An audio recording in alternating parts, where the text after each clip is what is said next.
Figure it out. Hello, this is Adam Koralik with Flying and Eating. Today, let's go somewhere and do something, and make sure to like, comment, and subscribe. Hey guys, it's Adam here. On the previous episode of Flying and Eating, I went out to Denver, Colorado, where I met up with the evil Rob Thanos. We flew up to Anchorage, Alaska, and that's where we are now. We already ate breakfast on day 2, and we're just continuing our adventure, walking around, showing you sights all over the city of Anchorage, Alaska, before we go on and eat more food. I thought I'd talk a little bit about the history of Alaska in short. So Alaska is obviously the 49th state, is part of the United States. It was added as a state in 1959, formally signed into effect by President Dwight D. Eisenhower, obviously with the approval of Congress, etc. It was added in January, I think, around the exact same time Hawaii was, which Hawaii ended up being the 50th state. Now, historically speaking, there's a reason that states are always added together. It's for political balance. Let's just say usually one state is one way and the other state is another. We won't go into that, but yeah, that's pretty much what happened. Alaska just happened to be the first of the two. It's also why the 5 remaining populated U.S. territories are still sitting in limbo, because they basically are all of one political affiliation and there's nothing to really balance that out. Anyway, that's a different story altogether. But that said, the history of this place, specifically how the United States got it, is a little awkward. Obviously, it was originally populated by natives. At one point in our history as a species, the Bering Strait, which connects Russia to Alaska, froze over. And ancient ancestors would have walked across that, and then eventually the Bering Strait would have thawed, and the people who, indigenously populated this side of the planet just continued onward. Now, eventually what happens is, while the natives are living here, everything seems hunky-dory until the Russians come along and say, hey, look, that's nice, let's take that. And then they took they took Alaska. In 1867, just after the end of the Civil War, Secretary of State Seward decided to buy Alaska from Russia, which wasn't really controversial. It was controversial in its day. A lot of people refer to it as Seward's folly, something like the stupidest thing that ever been done. Of course, now eventually we realize it was a great decision. He actually, fun fact, tried to buy Greenland at the time, but the Congress wouldn't allow it. But anyway, so it was sitting in territory status forever until the Second World War pretty much kind of heightened things. The move, just like Hawaii, it was like, we should add these, because Alaska was incredibly useful during the war, given its proximity to Asia. The highway that connects Anchorage down to mainland US runs through Canada, and it was built as a product directly of the demand to move resources up there during the Second World War. It wasn't finished until well after the war, but that's why it was built. But yeah, that's pretty much what happened. And now, in modern times, there are some people in Russia who claim that it was not a purchase, it was a lease, and the lease has expired and it needs to be turned over. Good luck with that. But anyway, so yeah, it's elevator pitch history. It's kind of awkward though for the natives, because they never had a say in this. That it was theirs. Russia decided it was theirs. Then Russia sold us something they didn't have a real claim to own. Yet that's still the infrastructure we live in. One other thing to note that's kind of funny is that when Alaska was trying to become a state, there was really only one serious opposition to it, which was the state of Texas. Really didn't want them to be a state, for the sole reason that Texas did not like the idea of not being the biggest state. And it's funny, because to this day, they're still very bitter about it, and I think Alaska likes to bust their chops because they'll sell merch that say how much bigger Alaska is than Texas. And if you ask any Texan, I've noticed, they will be like, it's not a real state. Give it up, guys, we're all Americans, let's just get along. So we were just talking about, like, what's the next thing we're gonna go do, and I was like, oh, we're gonna do this mall, and we're gonna check out this park and whatever, and then I stupidly said, oh, we should go to the park while there's still light out. It's summer right now here, so they only get like 3 hours of night a day. Night too. Yeah, It's like, yeah. It's night as in it's dusk. Sunset, and then it's immediately sunrise. It's never really dark. But in the winter, it's exactly the opposite because of the way the Earth is shaped. So the Earth is on a tilt, and where Alaska is, during the summer, it basically faces the sun almost entirely all day long, with just a brief little cameo of darkness. See, and then in the winter, it's exactly the opposite, where it almost never faces the sun. You see, I thought the world was flat, so, I mean, I thought the sun is just, like, over the flat Earth the entire time. Well, that's because you're hideously inbred. So we are at a park in Anchorage, which we'll show you a little more over there. This is like a World War II, or not even World War II, just a memorial park. There's the Vietnam Memorial. Korea, Persian Gulf, Iraq, Grenada. There might be more on the other side. Probably World War II, I would imagine. But yeah, little military style park. Nice area. Fun fact, Alaskans had a 100% survival rate in the American Revolution. It's because they weren't part of the American Revolution.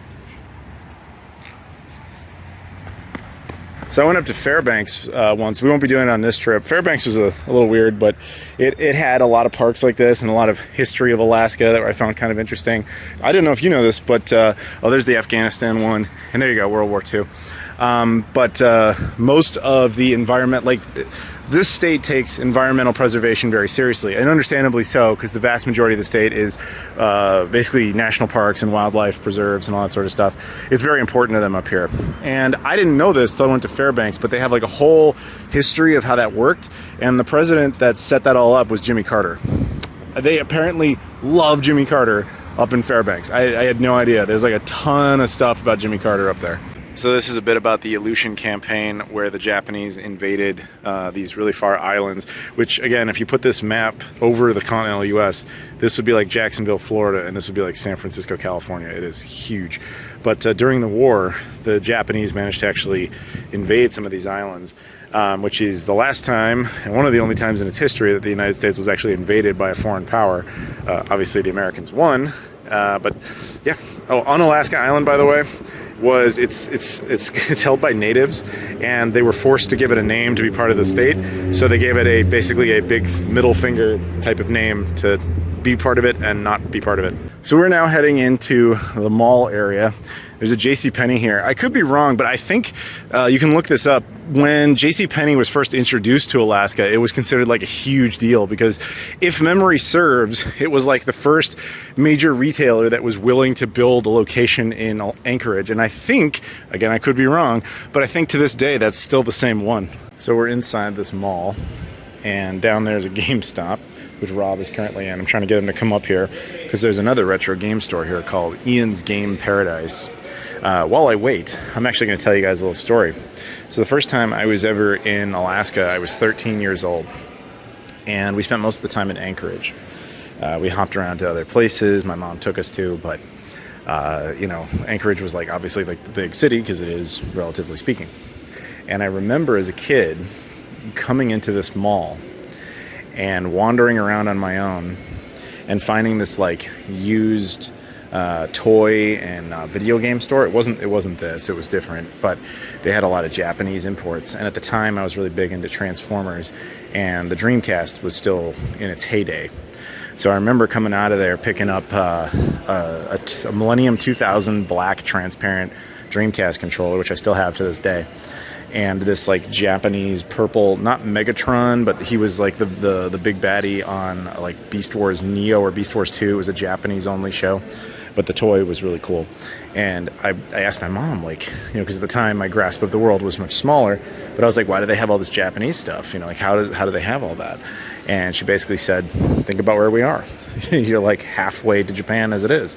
And that's true, by the way. Like to this, I mean, obviously the geography hasn't changed, but to this day, you know, you'll see a lot of Japanese stuff here, a lot of great Japanese restaurants, a lot of Japanese people when they move to the U.S., if they're from northern Japan and they're kind of used to the cold, a lot of them actually pick Alaska to kind of come to. So it ends up with a nice cultural shock. Look at that. We have a Max Play Famiclone. That's kind of neat.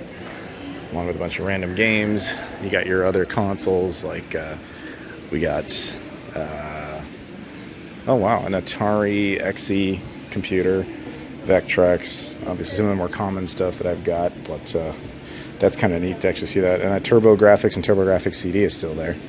So this is the inside of Ian's Gaming Paradise.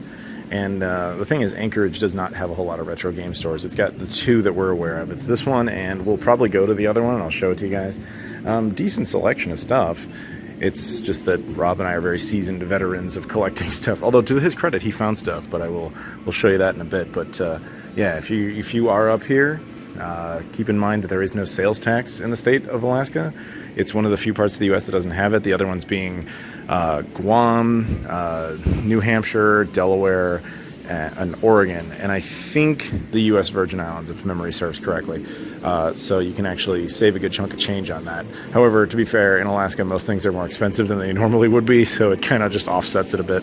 So we're trying to figure out where this is from. We thought Korean, but I'm pretty sure that's Portuguese on there. I don't think this came out in Portugal specifically. I don't think it's one of those Russian clones. No, if it's Portuguese, it's most definitely Brazilian. Yeah. But part of it's written in English, you know. Does Portuguese run at PAL 50 hertz? Or? No, if it's a Brazilian Femiclone, it should run at the standard 60 hertz. So my girlfriend translated this. We thought this was Portuguese. It's actually Spanish. And our man here did some research and found out that Max Play was big in both Brazil and Peru. But since this is Spanish, this has to be a Peruvian Famiclone. So I'm glad we could help you figure that one out, man. Awesome. So we just came out of Ian's Game Paradise, and homie here picked up some stuff. Let's walk and talk, my friend. All right, what'd you get? So from Ian's Game Paradise, I picked up a Game Gear game that I don't have, a Rice Star. And for those who don't know, Rice Star was meant to replace Sonic the Hedgehog at one point. It replaced him in my heart. But I don't care. And $3 for a kind of uncommon Xbox game called Chicago Enforcer. Chicago, represent. And I don't make it a point of stopping at GameStop because, you know, they're like the evil empire. But, yeah, when in Rome, you try find something else. And picked up a couple survival horror PS5 games, Ikai and In Sound Mind. And most impressively, very uncommon Xbox 360 game, Call of Duty The War Collection, which has 2, 3, and World at War on a multi-disc kind of package. So got a really good deal on that. And you are officially a dude bro. Dude bro. The other funny thing is, so I'm calling around the Sega Pluto, right? Which you guys have seen a million times this video. So we're in that store, and he had this, like I showed you guys, he had that, like, we figured out it was a Spanish, like, clone console, right? And I was like, you know, you showed us something cool, let me show you something cool. I got something in my bag, and he's like, I don't know. What did he say? What did he say? He's like, we're like, oh, we're going to show you something we've never seen before. He's like, I don't know about that. I've seen a lot. And then it's like in the mid-sentence, he's like, oh, fuck. Yeah, he's like, wait, you got this thing in bubble wrap and a towel? Okay, this must be good. And out comes the Sega Pluto, and he's like, he's like, what? How do you have that? So, see, to the right nerds, it's a big deal. Yeah. Honestly, it's a pretty cool retro game store. It's located in the mall here in Anchorage, and had some actually halfway decent stuff in there. Some kind of rare GameCube games, some rare Saturn stuff. Definitely check out Ian's Games at Ian's Game Paradise. I went to this place before. This place is great. Lots of like cool little cakes and stuff. Rob, you should get a cake. Why? It's not like it's in the name of the store or anything. You're stupid. So ironically, we didn't get any cake. We should have, but we're gonna go eat food very soon. So maybe cake will happen later. In the meantime, I got a type of coffee I've never even heard of before, and that says a lot. This is a brevet. I don't really know. It's like it uses half and half or something. You know, milk and coffee, but not milk. Yeah, it's like a milk. And you got something really local and exotic that I've never heard of before. I don't know if you know, but Alaska's in the United States, and the United States borders a country called Mexico. So I got like a Mexican drink. So it's like adjacent to Alaska. Okay. It's Coca-Cola. Right. Okay. It's pretty good. I honestly think they should bring this. I think you're pronouncing it wrong. I think you don't pronounce the second C. Okay. It's like silent. Coca-Cola. But I think they should bring this to the United States. It's got real sugar, and it's delicious. By the way, this is the Anchorage Convention Center, so if you ever do a retro game con up here, anybody, I'll be your guest. I'm happy to do it. Hint, hint, hint. And right there, you could have the con in this building, right across the street from a bunch of gift shops and good food. I'm just saying, it's an idea. So we are here at the 49th State Brewing. Of course, Alaska is the 49th state. I've been to this restaurant before. It's known for its yak burger. As you can see, there's already a line happening here. This is a pretty good place. So here's the bad news. I'm not hungry at all. Like, I thought about getting a salad. That's how not hungry I am. So just to appease you guys, I'm gonna get the yakadilla, which is like yak meat in a quesadilla. It should be relatively small. I think we'll come back here and I'll show you like the real thing. This is a great place. This is some place you have to go to if you're in Anchorage. And Rob seems pretty excited. So this right here is their whiskey list, and I love whiskey. and some.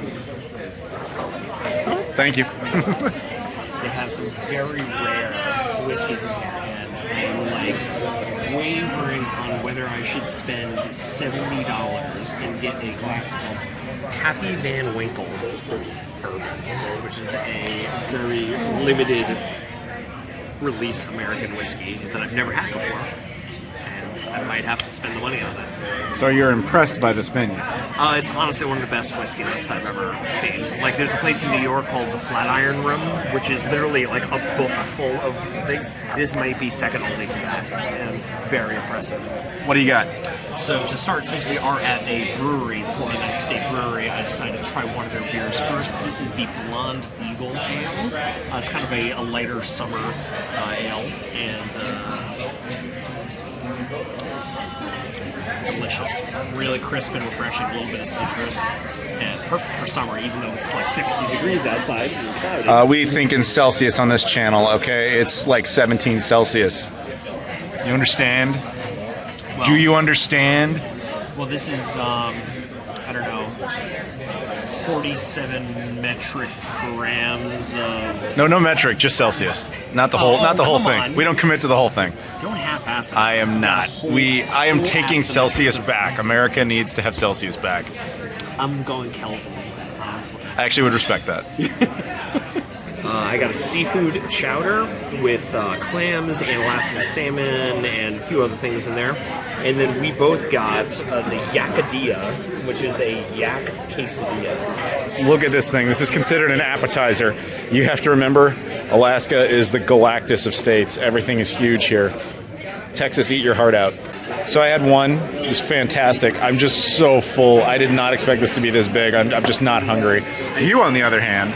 I'm moving through it. Honestly, I think with you, the jet lag, the cumulative jet lag from South Carolina to Chicago... Indiana, technically. Indiana to Chicago to Denver, and then up to Alaska has just finally caught up. That doesn't even include Portugal. Exactly. So, I think, like... Which moves Portugal to New York to Boston to Chicago. To Indiana to Chicago. No. The sequence of events is Portugal to New York to Boston to Chicago to South Carolina to Indiana to Chicago to Denver to Anchorage. So I think Adam's done, guys. What do you think about your food here? You didn't even talk about it. Yeah, so the seafood chowder, next level. So good. It had Alaskan salmon in it, had some fresh clams, really, really chunky, delicious. As you know, this is fantastic. It is. Like, it's I like the grilled peppers are in there, it has some onions, Monterey Jack cheese, and then like nice like little strips of yak meat. Yeah, for those curious, the yak meat tastes a lot like ground beef. Yeah. I would say it's like ground beef if you want a similar. Bit leaner, yeah. but it's good. Okay, so this is the outside seating situation. This is a special level of awesome. Look at that. You get your own little fire pit and couches, and you get this nice view. Weather right now, it's not very sunny, but temperature-wise, it is perfect for fat Americans from New York and Chicago who want to avoid excessive heat. Nice little view of it, though. Seriously, 49th Brewery, like this was a place that was recommended to me last year by both Google and locals, and I'll recommend this to anyone. This is absolutely, if you're in Anchorage, this is like the spot. You need to eat something here. It's fantastic. So, went to go order this Happy Van Winkle whiskey for $70, and after consulting with multiple friends, including my accountant, they said absolutely go for it, really good price. And I go to order it, and they're out. So the universe did not want me to have Happy Van Winkle. So my wallet thanks the universe, but it's still a little sad. So this is my consolation prize for not getting with Happy Van Winkle. This is another one of their in-house lager. It's called the 8-Star Alaskan Lager. And it is really good. It's a little bit lighter, but a little bit more hoppy. But then the Blonde Eagle, it's very good. Refreshing. So we just came out of the 49th State Brewery. What did you think? Very good. Beer was excellent. One of the best whiskey lists I've ever seen. And the food was ginormous. Yeah, that was the only criticism, is that I couldn't eat it because it was just too much food. And we had such a big breakfast. But we'll probably come back here because I really want to have that yak burger again, because that thing's fantastic. Yeah. I want to actually show it to you guys, because I had it last year, but I wasn't doing this channel at that time. Yeah, honestly, it might be cool to maybe go up there on Friday night onto the rooftop, because they got fire pits up there, which we didn't get. You guys didn't get to see yet. They did, actually. I showed Oh, they did? Oh, okay. Yeah, I know the footage. I shot it. Do you? Does he? Hey, I'm with Rob, who's hiding back here, and this is Ian. Say hi to Ian, everybody. So, this is the guy who owns Ian's Game Paradise that I showed you guys earlier, and he was cool enough to take us over to his house to check out his game collection, so let's go take a look. So over here, he's got a Magnavox CDI, the N64 Pikachu Edition, Neo Geo AES, a few different PS2 variants, Famicom Twin Sharp, Jaguar and Jaguar CD, TurboGrafx and TurboGrafx CD, Neo Geo CDZ, I'm very jealous of that. We got some 3DOs, a Turbo Duo, 3DO FC10, I believe. No, FC1, sorry. And the Gold Star 3DO. He's got a couple of Saturns down there, along with various game collections. He's got, of course, 2 of the 3 Unholy Triforce Zelda games for the CDI. A lot of TurboGrafx. He's got the only other person I've ever met who owns a Pokemon box in the box. His is in much better shape than mine is. His is sealed, actually, which is crazy. Neo Geo AES collection going on down here. Some Jaguar CD, Neo Geo CD games, Virtual Boy, some Sega Saturn, CDI, 3DO, a lot of box 3DO. He's got his collection of Amiibos, everything like that. A lot of good stuff here. And then he's got way more games back there. He also told us he has a ton of stuff in storage as well. But yeah, this is just a great little collection to check out. And I say little, you know, CDX. It's not little, but you know what I mean. It's very, very nice. Oh, I should have mentioned there's some additional spillover here. We got Kuon down here, Haunting Ground, some really rare PS2 games, Super 3D Noah's Ark, some Jaguar, Genesis, SNES, NES, etc. Yeah, Look at this. that's not all of them, but that's the ones that wouldn't fit. He's got these too. A couple of Switches, Steam Deck. Thank you very much. You're welcome. So what we have here is edibles. Yes, Alaska is huge into marijuana. Ironically, this is not where that came from. Rob is a drug smuggler. He brought this from Colorado, where it's also legal. Funny enough, though, technically it's not legal in airports because those are federal territory. So it's legal in both states, but the building that it was once in does not allow it. Now, granted, nobody really cares, but yeah, funny. So I don't usually do this type of thing, but Rob already bought them, and he just offered them to me, and I'm feeling kind of meh. Like, so this is going to be my evening right here. So I opened the first one, and it's green apple flavored. I can smell the green apple. I hate green apple, but whatever, we'll suffer through it. And here's the second one, which I think is supposed to be blue raspberry. The green apple one, not surprisingly, tasted like shit.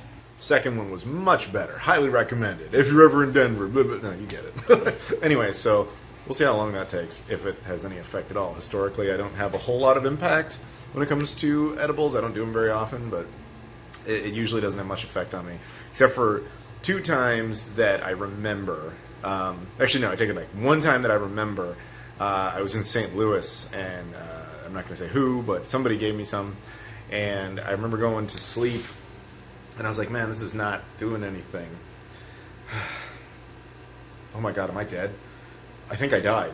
And then I was trying to save my own life, so my version of doing that was I just went, woo, woo, woo, multiple times to make sure I wasn't dead. That was like the one time I know for sure it had an impact on me. Good morning. I think it's day 2. Honestly, I really collapsed last night. And The last thing you saw in this video was Adam taking 2 edibles, and he ended up sleeping for 20 hours. He missed dinner, he missed breakfast, and so he has finally awoken from his slumber. yeah, I feel a lot better. But anyway, we're here. This is Naruto Japanese restaurant. I had this once completely by accident. I was staying over at the La Quinta over there, and when I got in, there was nothing open except this place, and I was like, whatever, this doesn't look like the kind of place I would usually go to. It looks like kind of hole in the wall, but I needed something. This place blew my mind. To this day, I maintain this is the greatest ramen I've ever had, and I've been to Japan 15 times. I'm hoping it lives up. It was the only place I went to twice on the last trip. So I'm very curious to see what this guy thinks. Yeah, I'm excited. I mean, you have very high standards, so. What did you, Ian, you had something last night. Yeah, I went to a place called Sushi Ya. Like, without hyperbole, there is so many Japanese places in Anchorage, because you said there's a lot of Japanese tourism here. No, a lot of Japanese expats. Expats, okay. So I went to this place, Sushi Ya, last night. I wish I had taken some pictures, but there was a line out the door. The food was incredible. So I was kind of blown away. So I'm excited. If you say this is a great ramen place in a town full of great Japanese places, it's probably going to be pretty good. Yeah, this place is a little like Washington State, where it's just dominated by Asian food, but this is like on the next level. And fresh seafood too. Yeah, don't forget our proximity to both Japan and, of course, the ocean. I'm going for the cheese ramen. This is not one you see particularly often, so this is happening. What happened here?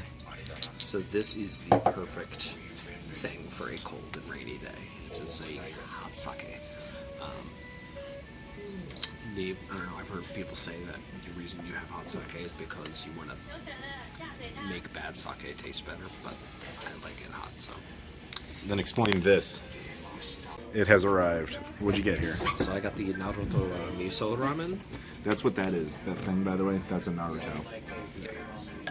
So it's got pork and chicken broth, and obviously lots of good pork and things like that. And we also got some karaage fried chicken. That we did. And I got the cheese ramen, which is not very common. So I've never had it. yeah, it's pretty good. I've had this one before. But yeah, just gonna dive in. Well, it's way too hot. I gotta wait a bit, but it's gonna be good. What do you got here? This is my kryptonite. This is takoyaki. It's octopus dumplings. So it's like octopus inside like a batter, with fried outside, covered in like kind of a sweet and sour sauce and Japanese mayonnaise, and it is so good. So we just came out of there. Go. It was great. Seriously, it was fantastic. I mean, you saw giant ramen portions, really, really good takoyaki, excellent fried chicken, great hot sake, super weird television stuff that kind of had me occupied most of the meal.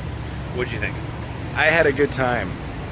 He's still drunk. I'm not all there. He's never been all there, but now he's like quarter there. And that'll do it for part 2. Please stay tuned to part 3, which is going to include wild animals like a moose, Rob having his own adventure, me sleeping because I was exhausted, and a lot of food as always, including possibly the best sushi any of us have ever had. So please stay tuned to that.